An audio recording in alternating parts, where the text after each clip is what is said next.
Merci de rester branché à Centrale Télévision et de choisir ce programme Peuple Mokondi qui vous donne tous les détails sur les actualités politiques. Et aujourd'hui, nous sommes avec Priya Mukossi, chargée de communication du président de l'Assemblée nationale. Bonjour. Bonjour madame la journaliste. Alors nous sommes très heureux de vous recevoir aujourd'hui dans ce magazine Peuple Mokondi.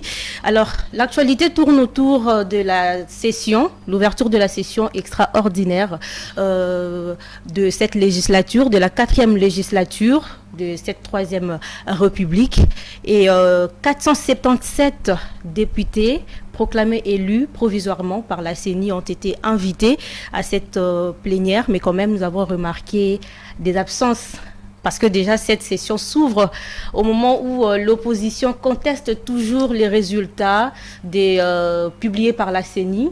Ils ont, à l'en croire, ils ont affirmé que ces élections ont été tentées des irrégularités, mais également de fraude. Qu'est-ce que vous en pensez de tout ça ? Vous savez, madame, l'œuvre humaine a toujours eu des imperfections. On ne peut pas ici dire que tout ce qui s'était passé, c'était en miel.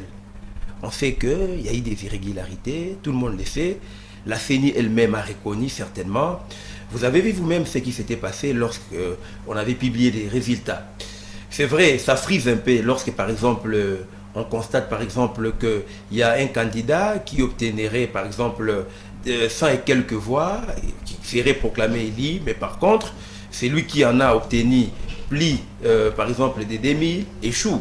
Donc, ce sont des histoires, soit des paramètres. Il faudrait voir comment est-ce qu'on peut expliquer cela. Je pense qu'il était quand même important aussi à la CENI, avant, n'est-ce pas, de nous amener vers les élections, de pouvoir expliquer, n'est-ce pas, à tous les candidats, tous ces enjeux. Je pense qu'à ce niveau-là, peut-être qu'il y a un souci. Mais il faut savoir une chose. Quand vous me parlez de l'opposition qui réquise un peu la victoire, ou soit ses résultats, qui contexte, etc., je pense, madame, tout le monde est libre. On ne peut pas, vous savez, on ne peut pas refuser à quelqu'un de pouvoir donner son point de vue, son opinion. Dès lors que quelqu'un qui fait des analyses estime qu'il y a un point de vue à donner, je pense qu'il peut les donner. Mais cela n'arrête pas, n'est-ce pas, le fonctionnement de l'appareil de l'État. Donc, les pays continuent à fonctionner. On a vu déjà les chefs de l'État, son Excellence Antoine Félix Tshisekedi Tshilombo, qui venait récemment ici d'être investi, n'est-ce pas, comme étant président de la République. Les pays fonctionnent. C'est-à-dire, on ne va pas vivre par rapport aux Imaires parce qu'il y a un candidat qui pense que, voilà, c'est lui qui serait le meilleur par rapport à X. Je ne pense pas qu'on doit vivre comme cela par rapport aux Imaires. Toutefois, la Cour constitutionnelle a ouvert sa brèche, a ouvert la porte à tout le monde, à tous celui qui se sont lésés de pouvoir saisir la Cour constitutionnelle. S'il y a des contentieux électoraux, bien entendu, il faudrait saisir la Cour pour être rétabli dans ses droits. Il faudrait ramener des preuves. Je crois qu'on est dans un pays des droits, donc tout ce qui se fait est régi par des textes légaux, bien entendu. Eh bien, on attend la suite, quoi. Voilà, mais alors on a remarqué aussi qu'il y avait quelques têtes qui se sont quand même manifestées du côté de l'opposition. Est-ce que, bon, vous ne pensez pas que ce camp est en train de dire quelque chose et son contraire? Parce que normalement, lorsque vous contestez, c'est pourquoi on a vu l'absence de plusieurs qui ne sont pas venus parce qu'ils ne sont pas convaincus des résultats publiés par la CENI au vu de fraudes et irrégularités qui sont en train de dire. Mais quand même, quelques-uns étaient là. Bon, est-ce que ça justifie qu'il y a quand même une certaine acceptation de leur part? En fait, je voudrais d'abord savoir, madame, quand vous parlez de l'opposition, vous faites allusion à quelle frange de l'opposition? Bon, il y a quand même, il y a Matata Ponyo, Moïse Katumbi et les autres, surtout les leaders.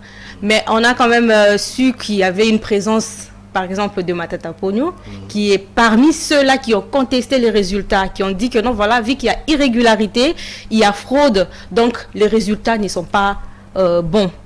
Mais quand même, il était là. Donc, ça veut dire qu'ils sont en train de dire le contraire. Donc... En fait, c'est comme je suis en train de dire. Il ne faut pas toujours suivre les discours des politiciens, madame. Vous savez qu'il y a des politiciens qui conduisent les peuples, n'est-ce pas, dans la boue. Ça veut dire qu'ils n'arrivent pas à dire la vérité lorsqu'il faut les dire sans embâche.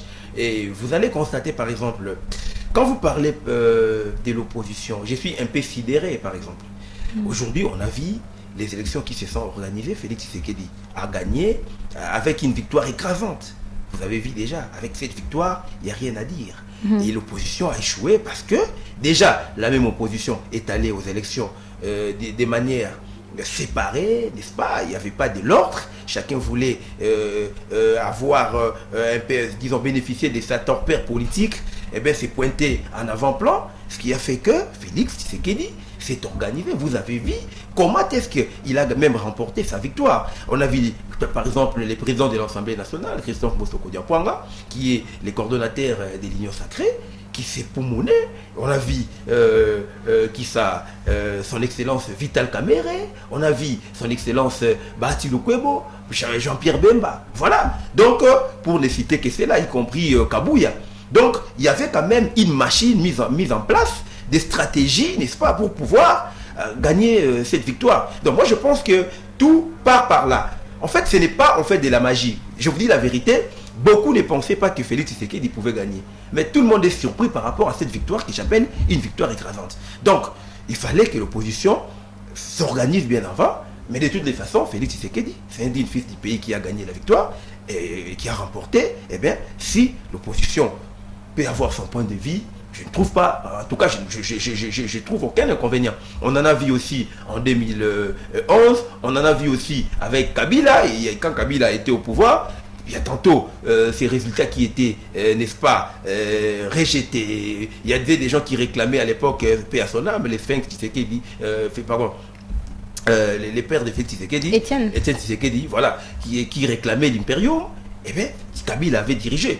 Pareillement aujourd'hui, pour ceux qui réclament, je ne sais pas quoi qu'il soit, de toutes les façons, ce n'est pas auprès du président de la République, faudrait-il réclamer, il faudrait aller saisir des instances compétentes. Donc, tout est régi par des textes légaux. Donc, si l'opposition serait lésée par rapport à quoi que ce soit, que l'opposition aille saisir la Cour constitutionnelle. Mais que dit alors le règlement d'ordre intérieur à l'endroit de ceux qui n'étaient pas présents à la plénière? En fait, lorsqu'on n'est pas présent, eh bien, il peut y avoir des raisons. Parce qu'il s'agissait, n'est-ce pas, de la validation. Oui. Alors, lorsqu'on n'est pas présent, il faudrait certainement motiver sa raison. On peut être empêché. Par exemple, il y a des candidats qui sont, par exemple, à Lubumbashi. Aujourd'hui, il y a un souci de vol. Les vols sont tellement irréguliers. Donc, quelqu'un peut manquer de vol, quelqu'un peut avoir un souci de santé. Madame, vous devrez savoir, on peut appeler les 470 quelques tels que vous dites là. Certainement, tout le monde ne peut pas se représenter parce qu'il y a des problèmes aussi de santé. Donc, il y a des problèmes, par exemple, des climats. Donc, vous pouvez vous réveiller un matin, il pleut. Donc, ça peut y arriver. Donc, ça, ce n'est pas un problème. Toutefois, la quasi-totalité, donc la majorité des députés, étaient sur place. On prit part, donc on considère tel quel. Voilà, alors cette session extraordinaire a été aussi marquée par l'installation du bureau d'âge qui sera présidé par Christophe Mbosso aux côtés de Toto Moïse qui a voilà les moins âgés, le cadet 26 ans et Serge Bahati 27 ans et voilà à l'issue des élections organiser les élections définitives voilà de ceux qui vont gérer en fait l'Assemblée nationale. À l'issue de ces élections, si jamais Christophe Mbosso est encore réélu, voilà, président de l'Assemblée nationale, est-ce qu'on peut espérer à une bonne fonction de sa part? Voilà, tout d'abord madame, merci pour votre question. D'abord je tiens à remercier, à féliciter, à présenter toutes mes félicitations à cette nouvelle équipe du bureau d'âge, notamment au président de l'Assemblée nationale, Christophe Mbosoko Diapwanga, mais également au Benjamin, dont Agé Matembo Toto, mais aussi à Serge Bahati. Aujourd'hui, nous sommes quand même fiers de voir des jeunes, n'est-ce pas, être au niveau de l'hémicycle. C'est déjà une très bonne chose. Avant de répondre à votre question, je tiens encore à remercier le chef de l'État qui a prôné, n'est-ce pas, de donner la place, de privilégier la jeunesse. Aujourd'hui, on voit des jeunes, par exemple, celui dont vous venez de citer là, il a 27 ans. À 27 ans, 26, déjà, 27. Voilà, c'est déjà une très bonne chose. Alors, parler de la réélection du président Christophe Mbosoko Diapwanga, je vous dirais que, madame, vous savez très bien que quand il s'agit d'une question d'être candidat ou pas, je crois, c'est toujours par rapport à un temps qu'on en parle. Nous ne sommes pas encore arrivés à ce stade où le président Bosso va-t-il se prononcer. Nous sommes dans une phase où on est en train tout d'abord de chercher à faire asseoir un règlement d'ordre intérieur qui va accompagner, n'est-ce pas, le Parlement, c'est-à-dire l'Assemblée nationale, mais aussi à procéder à l'organisation des élections définitives. Voyez-vous? Alors, le président Bosso, soit reconduit ou pas, ce n'est pas aussi mauvais, puisque c'est quelqu'un qui est pétri de talents, qui a une sagesse aiguë, c'est quelqu'un qui a prouvé à la face du monde, sur le plan national et international, combien il a bien géré ses parlements. Ça, on doit se le dire, madame. Vous avez vu combien est-ce que le président Bosso a géré ses parlements avec beaucoup de sérénité, avec beaucoup d'apaisement. Vous savez, il y avait des échauffourées. Il faut qu'on se le dise, lorsqu'il y a eu des gestions précédentes au niveau du Parlement, il y avait des échauffourées, il y avait des soulèvements. Mais le président Bosso a bien géré. En tout cas, je ne vois pas, ça c'est mon point de vue, je ne trouve pas aucun inconvénient s'il est reconduit. Et d'ailleurs, cela va encore jouer, n'est-ce pas, pour les bons fonctionnements de cette institution, dont le Parlement. Mais on doit quand même préciser que ce n'est pas le moment opportun pour pouvoir en débattre. Donc cette question sera sur la table au moment venu. Mais les compétences, le président Bosso, comme je viens de te le dire, il en a tellement. Donc c'est quelqu'un pétri de talents qui personnellement, je souhaiterais, n'est-ce pas, qu'il soit reconduit afin que les choses se déroulent encore à merveille. Voilà. Voilà. Mais alors, il y a 140 députés nationaux élus provisoirement, dont reconduits, 140 au total sur les 477. Bon, au vu de ce qu'ils ont fait au mandat précédent, est-ce qu'on peut espérer à quelque chose, à une bonne fonction, un bon travail cette fois-ci? En fait, jusqu'à preuve du contraire, madame, il n'y a que les diables qui ne changent pas, qui restent toujours diables. Depuis que ce monde a été monde, en tout cas, c'est les seuls qualificatifs qu'on lui attribue d'être méchant. Mais pour ce qui est des hommes que nous sommes, les hommes sont versatiles. Donc, vous pouvez vous réveiller un matin, vous pouvez changer les positionnements, vous pouvez améliorer votre façon de faire. Donc, je trouve tout à fait logique que ces députés qui hier n'ont pas pu, par exemple, arriver à apporter certainement certaines pierres à l'édifice, soit à pouvoir travailler par rapport à certaines questions importantes ou soit à certaines demandes de la part de l'air basse, etc., eh bien, pour que prochainement ça s'améliore. Donc rien n'est tard. Je pense que ces mêmes députés, ils sont quand même conscients. Eh bien, il faudrait aussi préciser que les députés ne partent pas au Parlement pour donner du pain aux gens. Et ils sont là pour élaborer des lois au profit des populations. Ça revient également aux populations de pouvoir évaluer ces derniers. Dès lors que ces mêmes populations ont encore fait confiance, n'est-ce pas, à ces mêmes peuples, dès lors que ces mêmes peuples ont encore fait confiance à ces mêmes députés, eh bien, nous ne pouvons que s'incliner par rapport à cela. Puisque ces 114 députés dont vous êtes en train de citer ont été, n'est-ce pas, ont bénéficié de la confiance de ces mêmes peuples. Quel jugement ferais-je? Donc, à mon humble avis, je ne peux qu'observer et nous leur souhaitons un plein succès durant leur mandat. Voilà. Cette session est aussi marquée par un équilibre politique, en fait. Il y a l'opposition qui n'a atteint que 20 sièges. Au moins dans environ 20 sièges, mais le camp présidentiel a au moins plus de 400 sièges au Parlement, ce qui donne un peu un avantage au camp présidentiel. Mais il y a une question qui suscite encore de confusion. On penserait peut-être qu'il y a un désordre qui veut s'installer au niveau de l'Union sacrée. Il y a Caméré qui vient de créer un bloc pacte pour un Congo retrouvé. Alors ça suscite un peu de confusion. Est-ce que ça ne va pas amener quelques désordres au niveau de l'Union sacrée qui aujourd'hui prend la majorité au Parlement? Déjà, madame, ce qu'a fait Vital Kamerhe, je pense lui-même le sait pourquoi a-t-il pris cette option de faire ces regroupements. Mais qu'à cela ne tienne, vous savez qu'au niveau de l'Union sacrée, il y a une structure qui est dirigée, bien entendu, par le président de l'Assemblée nationale, Christophe Mbosso Diapona. Alors, dès lors que Vital Kamerhe prend une telle option, eh bien, on ne connaît pas peut-être les raisons pour lesquelles tu lui pousserais à pouvoir mettre sur pied une telle structure. Mais toutefois, moi je pense, ça c'est mon point de vue, lui-même sait pourquoi a-t-il fait cela, et que moi je ne peux pas venir ici pour commencer normalement à critiquer pourquoi a-t-il fait cela, a-t-il raison. Franchement, à mon humble avis, je n'ai pas droit de porter des critiques inutiles, j'observe, mais je sais bien, l'Union sacrée est organisée et que Vital Kamerhe est toujours dans l'Union sacrée au moment opportun.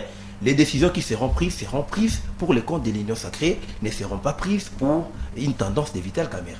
Voilà. Et jusque-là, Vital Kamerhe, comme les communs, les mortels les disaient ici, non, il voulait ceci, vous avez suivi son intervention, il vous a dit, il ne l'a pas fait parce qu'il ne vise pas un quelconque poste. Donc voilà, on ne peut pas, en fait, on ne peut pas, vous savez, madame, on ne peut pas refuser à quelqu'un de ne pas réfléchir, hein, il faut qu'on se le dise. Lorsqu'un intellectuel, à la taille de Vital Kamerhe, se met à réfléchir, il crée sa structure, pourquoi doit-on apporter des jugements tantôt inutiles? Il sait lui-même pourquoi là-tu le fais, au moment opportun, nous allons juger. Ce n'est pas les moments. Mais alors, vous dites que vous n'allez pas aller un peu en profondeur avec cette question, mais c'est quand même quelque chose qui intéresse l'opinion publique, la population congolaise, qui dit que voilà, il y a peut-être une guerre politique au niveau de l'Union sacrée entre voilà, Kamerhe et Sama Lukonde. Bon, c'est comme si Kamerhe est en train de faire une course pour le poste de Premier ministre ou alors le poste du président de l'Assemblée nationale. Madame, on ne peut pas refuser à tout intellectuel de ne pas concourir derrière un poste. Même vous, si aujourd'hui vous avez des ambitions de devenir ministre, eh bien, on va vous les souhaiter. En fait, moi je voudrais qu'on reste un peu régalien, qu'on soit légaliste. Si Kamerhe aurait des ambitions de devenir Premier ministre, ce n'est pas du tout mauvais. Pourquoi cela doit-il faire un débat, madame? En tout cas, on doit avoir quand même un niveau élevé. On doit éviter de se plonger dans un débat de caniveau. Si Kamerhe a des ambitions, X a les l'air, Y, etc., en quoi ça dérangerait, madame? Moi, je pense qu'il est libre d'avoir ses propres ambitions comme tout autre Congolais. Voilà. Voilà. Mais il y a une question aussi qu'on devrait un peu soulever. Il s'agit un peu de la femme au niveau du Parlement qui n'atteint toujours pas un grand nombre au niveau du Parlement. Alors, est-ce que vous pouvez en dire un peu plus sur, vu que vous êtes là au Parlement, vous connaissez un peu ce qui se passe dans le Parlement, est-ce qu'il y a un petit souci du côté des femmes?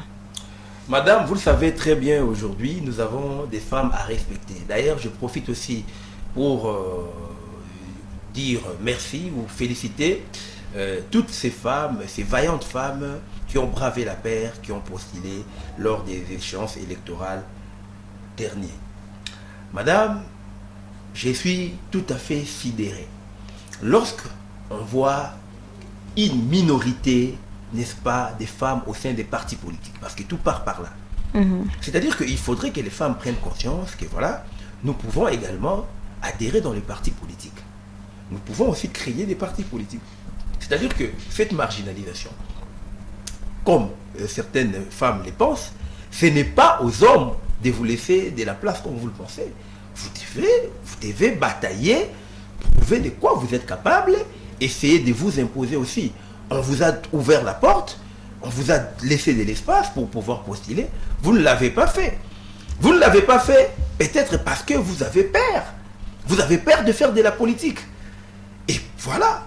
Alors, au niveau, par exemple, du Parlement, je ne sais pas combien de femmes sont élues députées, je ne sais pas encore, on ne maîtrise pas encore les chiffres, mais on sait que c'est quand même minorité.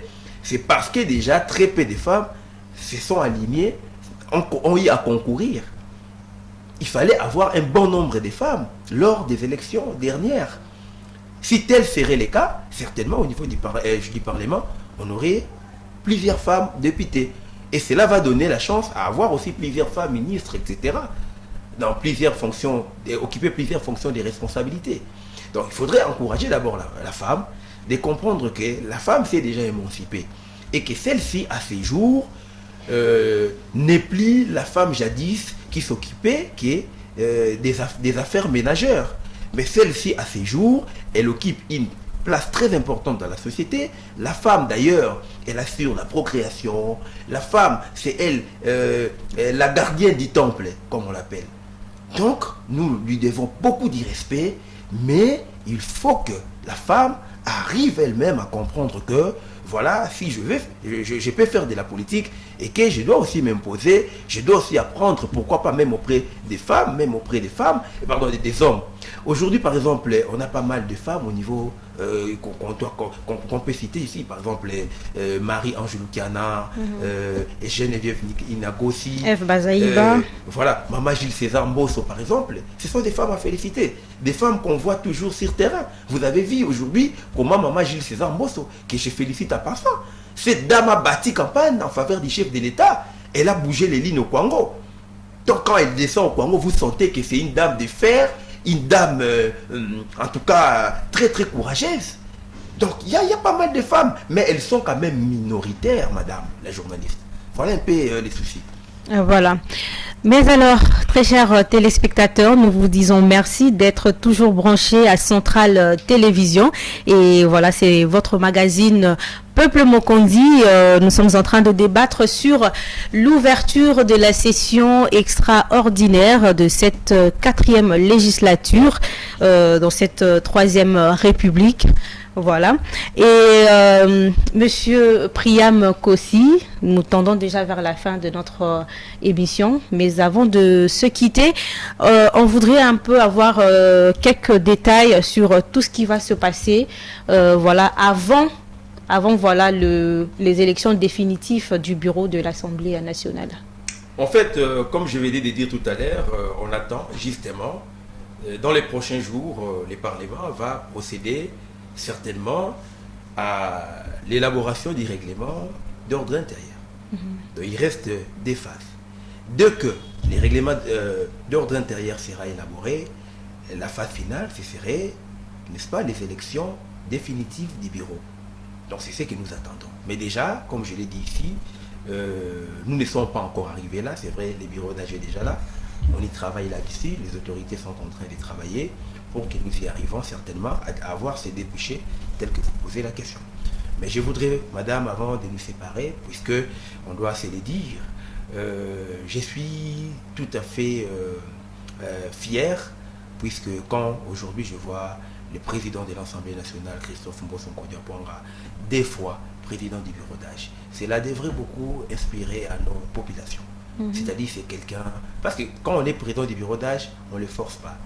C'est-à-dire, on regarde le fait, on dit, voilà, ceci se constate, vous êtes les plus âgés, vous êtes les D Benjamin. Donc, ce n'est pas par force qu'on l'obtient, ou par élection. Vous comprenez?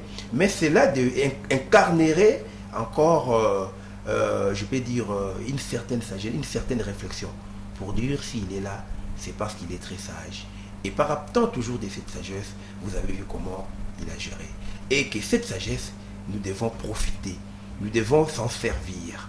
La nation en a besoin. Le peuple congolais en a besoin. Il faut en profiter.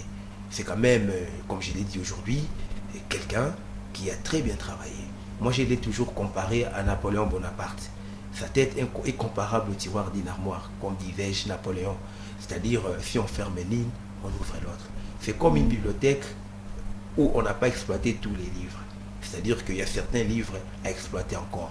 C'est ça, Christophe Mbosso Kodiapwanga. C'est quelqu'un, je vous dis la vérité, madame, le pays a besoin de lui.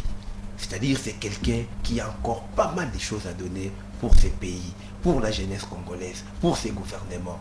Donc, j'espère bien, madame, dans les prochains jours, on aura toujours besoin de lui et on a besoin de lui. Toutefois, nous attendons voir comment les choses vont se dérouler et au moment opportun, on y reviendra pour vous donner la suite par rapport à ce que les gouvernants vont pouvoir définir par rapport aux enjeux, par rapport à l'actualité. On y reviendra s'il le faudra. Mais quand même, pardon, on va un peu revenir en arrière parce qu'il y a une question qui me revient là tout de suite. Il y a quand même 2 jeunes qui sont au niveau du bureau d'âge. Voilà, vous aviez dit ici que voilà, c'est quand même un souhait du président qui se réalise parce qu'il a toujours prôné la participation massive de jeunes dans toutes ces courses politiques et autres. Mais est-ce que le fait juste d'avoir ces deux jeunes justifie en fait que la jeunesse s'est levée, la jeunesse s'est vraiment donnée à cette course, où il y a encore tant de choses à faire? En fait, madame, comme je l'ai dit ici, il faut savoir une chose. Ce n'est pas en dormant, on se réveille, on vous laisse, c'est-à-dire, c'est comme si on vous fait directement le fauteuil, venez vous, les jeunes, venez vous asseoir. Ça ne se passe pas comme ça, madame. Il faut tout d'abord que cette jeunesse prenne conscience qu'elle a aussi sa part de responsabilité. Voilà pourquoi on a vu certains jeunes postuler. Aujourd'hui, ici, on a cédé Benjamin parce qu'ils avaient postulé. Vous comprenez? Alors, par rapport à votre question, je pense que, madame, c'est déjà une volonté de la part du chef de l'État. C'est celui-là qui incarne la politique, qui définit la politique globale du pays. Donc, la politique générale du pays est définie par les chefs de l'État. Le chef de l'État l'a bien dit en insistant que je vais propulser la jeunesse. Vous avez vu, il y a quand même un fonds qui a été créé pour la jeunesse. Aujourd'hui, si vous allez du côté du CNJ, du Conseil national de la jeunesse, vous verrez, il y a des initiatives. Les chefs de l'État, l'année dernière, avaient eu un échange avec des jeunes au niveau du Palais du Peuple. Le 30 novembre 2022. Ouais. Ce n'était pas au hasard. Les chefs de l'État a eu un dîner au niveau de l'OIA avec des jeunes, madame. C'était justement pour faire voir la face du monde l'importance qu'il accordait ou la place qu'il accorde à la jeunesse, madame. Qui voulait-je qu'il fasse encore plus. Voilà. Voilà. Alors, merci beaucoup, monsieur Priam Kossi. Je rappelle que vous êtes le chargé de communication du président de l'Assemblée nationale, Christophe Mbosso. C'était un plaisir de passer ce moment avec vous, d'échanger sur cette question. Alors, on se revoit prochainement. Oui, prochainement. C'est pas la dernière fois quand même. Oui, et voilà, très chers téléspectateurs, nous sommes arrivés à la fin de notre magazine Peuple Mokondi, où nous débattons de toutes les actualités politiques, tout ce qui se passe dans notre pays. Et c'était vraiment un plaisir pour nous de vous savoir nombreux à nous suivre, à suivre ce magazine, à suivre Centrale Télévision. On se retrouve prochainement pour un autre numéro de notre magazine. Au revoir. Merci.